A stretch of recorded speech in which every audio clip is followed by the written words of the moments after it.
Matagal na namin hinihintay itong desisyon na to. Noong November pa kasi namin final yung motion to cancel the passport of former Congressman Arnulfo Teves. No? So it took about 3 to 4 months for us to get this decision and very welcome ito sa amin.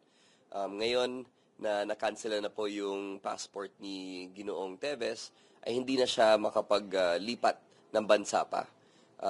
This is a very good development for us dahil yun naman talaga ang gusto natin na siguro to come back home and to face the charges like a man. No? So we really did want to bring him to the proper venue dahil matagal na natin siya nakikita sa mga interviews.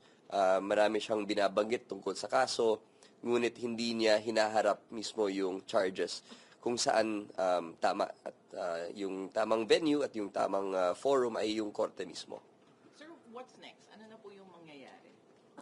Well, itong mga sinasabi ng kabilang kampo, magfa-file daw sila ng motion for reconsideration at i-appelan nila yung desisyon na hanggat kaya sa Court of Appeals or kung umabot man sa Supreme Court, ay i-oppose talaga namin. Dahil sa tingin ho namin, this is something that we will not let up on. No?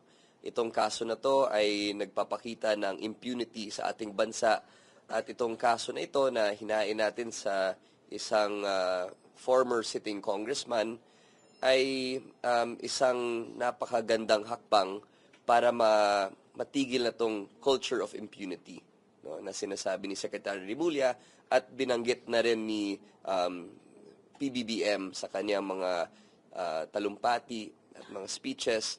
Sinasabi niya na itong bagong Pilipinas ay isang kultura, isang perspective na wala nang ganon. Wala nang impunity, wala nang hihigit sa batas. And we want to make sure that with this case, we set an example.